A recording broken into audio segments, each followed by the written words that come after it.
नमस्कार दोस्तों, कैसे हैं आप सब। आशा करता हूं आप सभी सुखी व स्वस्थ होंगे। दोस्तों, मैं हूं एडवोकेट राजेश। स्वागत करता हूं आप सभी का एक बार फिर से आपके अपने YouTube channel secular finance TV पर। दोस्तों, आज की हमारी चर्चा का विषय बहुत ही महत्वपूर्ण है। दोस्तों, वीडियो पूरा देखिएगा, ये बात आपके लिए काम की है। दोस्तों, अक्सर कर कई लोग ये सवाल करते हैं कि कंपनियां आखिरकार कोर्ट केस करती भी हैं कि नहीं करती। लोन डिफॉल्टर्स के ऊपर कंपनियां किस तरह का केस कर सकती हैं। दोस्तों, लोन डिफॉल्टर्स के मन में सबसे बड़ा सवाल यही होता है। दोस्तों, उनके ऊपर कोर्ट की किस तरीके की कार्रवाई की जा सकती है। दोस्तों, आज हम इसी विषय पर आपसे बात करेंगे। दोस्तों, ध्यान से सुनिए। दोस्तों, बात आपके काम की है। दोस्तों, जैसा कि आप सभी जानते ही हैं कि आजकल डिजिटल लैंडिंग का जमाना है और डिजिटल लैंडिंग के जमाने में लोन धड़ाधड़ मिलते हैं और उसी के साथ ही रीपेमेंट का प्रोसेस भी धड़ाधड़ ही होता है। दोस्तों, अब कुछ लोग लोन डिफॉल्ट कर जाते हैं। दोस्तों, कुछ लोग अपना पेमेंट करते चले जाते हैं। दोस्तों, और जो लोग डिफॉल्ट कर जाते हैं उनके कई तरीके की विषम परिस्थितियां हो सकती हैं। घर के हालात, बिजनेस में घाटा, नौकरी चली जाना, बहुत सारी ऐसी चीजें, मेडिकल प्रॉब्लम, कुछ भी हो सकता है। दोस्तों, अब दोस्तों, जिस आदमी का लोन डिफॉल्ट हो जाता है दोस्तों, फिर उसे रिकवरी प्रोसेस का सामना करना पड़ता है। वही मल्टीपल कॉल्स, लगातार कॉल्स। लोन डिफॉल्टर एक लोन को बचाते बचाते कई सारे लोन्स का डिफॉल्टर बन जाता है। दोस्तों, अब ना चाहते हुए भी वो उसकी गिरफ्त में ऐसा फंसता है कि अंत में वो कहीं का नहीं रहता। दोस्तों, अब दोस्तों, ऐसे लोग परेशान आपको ज्यादा दिखाई देंगे। दोस्तों, अब परेशान इसलिए भी क्योंकि इनके ऊपर लोन कंपनियां अपनी कार्रवाई करने में कोई कसर नहीं छोड़ती। चाहे मल्टीपल टेलीफोन कॉल्स हो, लगातार कॉल्स, इतना प्रेशर कि बेचारा परेशान हो जाता है। दोस्तों, फिर बचे तो रिकवरी एजेंट्स।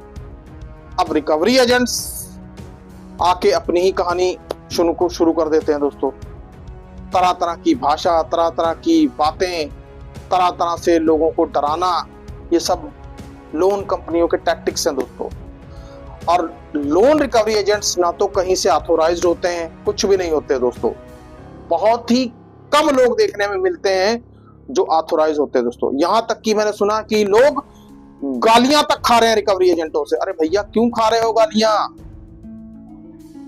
क्या आपने लोन रिकवरी एजेंटों से लोन लिया था? क्या उन्होंने पैसा दिया था? किस हक से वो आपको गालियां निकाल रहे हैं? क्या आपके अंदर इतनी हिम्मत नहीं कि उनकी गालियों का जवाब दे सको, उनको सबक सिखा सको? क्या आप लोग डरपोक हो क्या? बताइए मुझे। जिस तरीके से लोग फोन कर करके मुझे बताते हैं, सर जल्दी से एक्शन लीजिए, गालियां निकाल रहा है। अरे सर क्या एक्शन लेंगे? एक्शन तो आप लेंगे। सर तो अपना कानूनी जो काम है वो तो करेंगे ही करेंगे। आप क्या करेंगे? लड़ाई तो आपकी है ना, लड़ना तो आपको है। आप गालियां खाते रहेंगे क्या? रिकवरी एजेंटों से मां बहन की गालियां खाते रहेंगे जिनको दो पैसे की बात करने की तमीज नहीं है। दोस्तों, आपको भी हिम्मत रखनी होगी, आपको भी जागना होगा। दोस्तों, क्या आप अपने आप को बेचारा शो कर रहे हैं इन रिकवरी एजेंटों के आगे? आखिरकार ये रिकवरी एजेंट हैं क्या? एक फोन घुमाइए, पुलिस में इनको भिजवाइए, देखिए फिर क्या होता है। यही रिकवरी एजेंट आपके सामने हाथ जोड़ जोड़ के माफी मांगता फिरेगा, लेकिन हमें वो कुछ कर रही नहीं है। बस सिर्फ हमें व्हाट्सएप पे वॉइस मैसेज डाल देने कि सर हमें वो गालियां निकाल गया, कुछ कीजिए। आप बताइए सर क्या करेंगे? बैठे बैठे गाली आप खा रहे हैं, करें सर।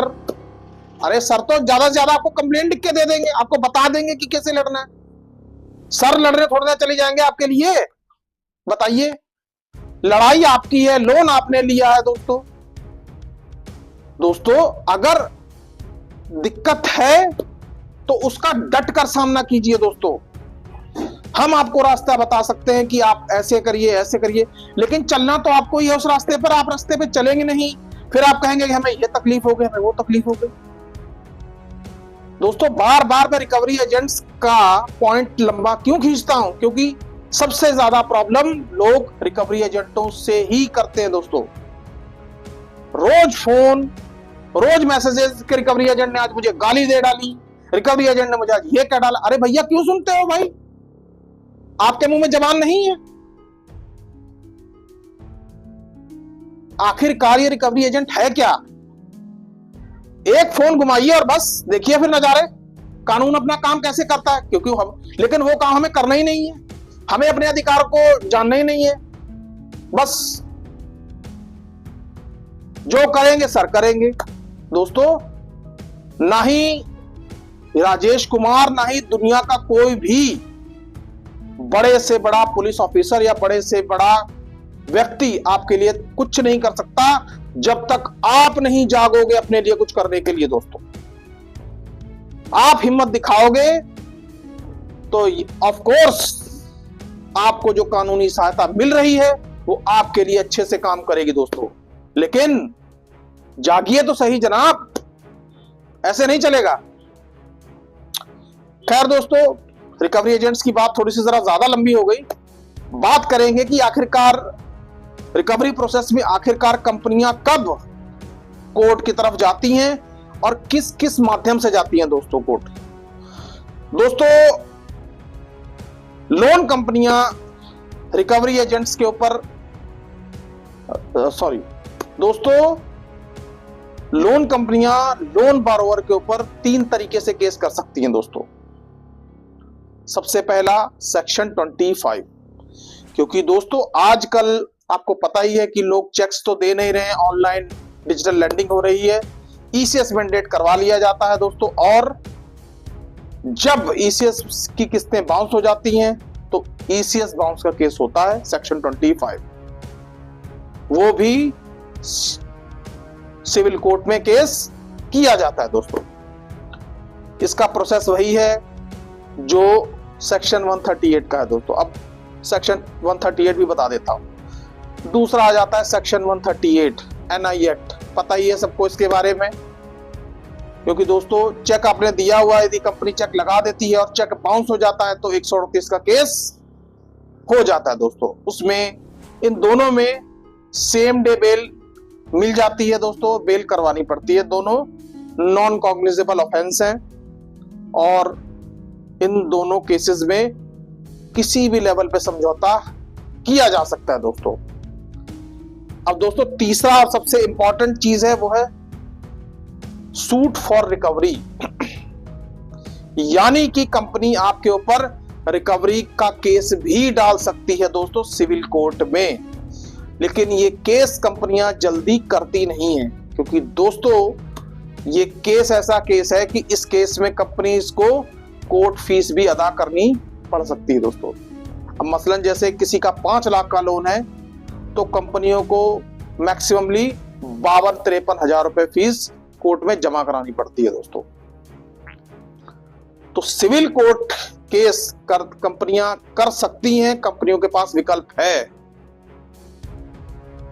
लेकिन कंपनियां ज्यादातर नहीं करती, क्योंकि ये केस सिविल नेचर का है दोस्तों और ये बहुत ही लंबा समय ले लेता है दोस्तों डिसाइड होने।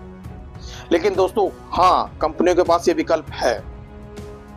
और दोस्तों इस केस की तरफ कंपनियां बहुत ही कम जाती है दोस्तों। ये तभी किया जाता है कि जब लोन अमाउंट काफी ज्यादा हो, तब कंपनियां ये करती हैं दोस्तों। तो दोस्तों मोटा मोटा कंपनियां 3 तरह से लोन बारोवर के ऊपर कोर्ट में केस करती हैं दोस्तों। इसके अलावा यदि किसी ने फ्रॉडुलेंट डॉक्यूमेंट दिए हैं तब भी कंपनियां एफआईआर लॉन्च करवा सकती हैं दोस्तों। कई सारे ऐसे मुद्दे हैं जहां पर आप कंपनी के साथ फ्रॉड कर रहे हैं, जैसे गलत डॉक्यूमेंट दे रहे हैं या अपना ईसीएस बंद करवा रहे हैं, चेक स्टॉप पेमेंट करवा रहे हैं, तो कंपनियां आपके खिलाफ एफआईआर दर्ज करवा सकती हैं दोस्तों। वरना कंपनियों के प्रोसेस वही है, arbitration, ECS bounce, cheque bounce या फिर सिविल सूट दोस्तों। तो दोस्तों जैसे छोटे मोटे लोन है, जैसे किसी का 1 लाख का, 2 लाख का, 3 लाख तक के लोन, इन ऐसे केसेस में कंपनियां सिविल सूट नहीं दाखिल करती दोस्तों। कंपनियां आर्बिट्रेशन प्रोसेस तक ही रहती हैं और फिर धीरे धीरे धीरे जब लोन डिफॉल्टर लोन अदा करने की स्थिति में नहीं होता तो ज्यादातर ऐसे मामलों में केस सेटल ही हो जाता है दोस्तों। अब दोस्तों लेकिन आखिरकार ऐसा होता क्यों है? ऐसा तब होता है जब हम कंपनी को प्रायर लीगल नोटिस नहीं देते, किसी भी नोटिस का जवाब नहीं देते, चाहे वो सिविल सूट के नोटिस का जवाब भी क्यों ना हो, सेक्शन 25 के नोटिस का जवाब क्यों ना हो, आर्बिट्रेशन के नोटिस का जवाब क्यों ना हो, इंटीमेशन का जवाब क्यों ना हो, लोन रिकॉल का जवाब क्यों ना हो। क्योंकि दोस्तों हम जवाब कभी देते ही नहीं, क्योंकि जो लोग जवाब नहीं देते कोर्ट का मुंह भी उन्हीं लोगों को देखना पड़ता है दोस्तों। ये बात आप याद रख लीजिए। मैं तभी आप सभी लोगों से बार बार कहता हूं कि पहले प्रायर लीगल नोटिस दीजिए, उसके बाद आप अपनी चैन की बंसी बजाइए दोस्तों। और दोस्तों यदि उसके बाद भी आपको लीगल नोटिस आ रहे हैं तो नोटिस के जवाब आपने देने ही देने हैं दोस्तों, वरना कोर्ट का मुंह देखिए। जाइए कोर्ट, पता चल जाएगा आपको कि कोर्ट में जाना कैसा होता है दोस्तों। दोस्तों अपने अधिकारों को जानिए। लोन डिफॉल्ट हो रहा है, होने वाला है या हो चुका है, बिना किसी देरी के नोटिस दीजिए और नोटिस के जवाब जरूर दीजिए दोस्तों। दोस्तों आई होप आपको मेरी बात समझ में आ गई होगी, क्योंकि दोस्तों मैंने आपको बता ही दिया है कि कंपनियां किस तरह से सिविल कोर्ट में 3 तरीके से केस आप पर कर सकती हैं दोस्तों। लेकिन इनसे भी बचा जा सकता है। हर नोटिस का जवाब दीजिए, प्रायर लीगल नोटिस दीजिए। आई एम श्योर कि कंपनियां फिर आपके साथ सेटलमेंट करने को ही देखेंगे दोस्तों, क्योंकि उन्हें पता चल जाएगा कि इस बंदे से पैसे के लिए कोर्ट कचहरी करना अब ज्यादा ठीक नहीं होगा। दोस्तों आप करिए तो सही, आप इनिशिएटिव लीजिए तो सही। देखिए आप सुकून की जिंदगी कैसे जीते हैं दोस्तों। हालांकि दोस्तों लोन डिफॉल्टर के लिए सुकून की जिंदगी आसान नहीं होती, लेकिन कुछ ऐसे काम तो हम कर सकते हैं कि हमें रिलीफ मिल सके दोस्तों। दोस्तों यदि आप के पास प्रायर लीगल नोटिस देने के लिए लॉयर्स नहीं है या लॉयर्स हैं वो महंगे हैं, आप उनको अफोर्ड नहीं कर सकते, तो ये काम हम आपके लिए करेंगे दोस्तों, बहुत ही सस्ते रेट पर। और दोस्तों एक बार फिर से आपको बता दूं कि किसी भी नोटिस का जवाब देने के लिए आप वकील के थ्रू ही जवाब दिलवाइए, आप खुद वकील ना बनिए, आपके लिए अच्छा रहेगा दोस्तों। क्योंकि मैंने ज्यादातर देखा है कि लोग खुद ही ज्ञानी बन जाते हैं, क्योंकि मिडिल क्लास के लोगों में ये प्रॉब्लम बहुत है कि थोड़ा सा ज्ञान उन्हें हो जाता है तो वो सोचते हैं कि हमें पूरा ज्ञान आ गया। अरे भैया प्रोफेशनल जो बैठे हैं आपके लिए वो ऐसे थोड़ी ना बैठे हैं। आप 2% ज्ञान को लेके पूरे ज्ञानी बन जाते हो, और जो आदमी 100% ज्ञान लेके बैठा हुआ वो। तो इसलिए ज्ञानी ना बनिए, अपना काम किसी प्रोफेशनल से ही करवाइए, बचे रहेंगे दोस्तों आप। दोस्तों अब मैं वीडियो को ज्यादा लंबा नहीं करूंगा, बस आपसे विनम्र निवेदन करूंगा कि कृपया इस वीडियो को लाइक करें, चैनल को सब्सक्राइब करें दोस्तों, और वीडियो को ज्यादा से ज्यादा फैलाएं ताकि लोगों को पता चल सके कि कंपनियां कोर्ट केसेस कब करती हैं और किस प्रकार से करती है दोस्तों। सुखी रहिए, स्वस्थ रहिए। जय हिंद, जय भारत।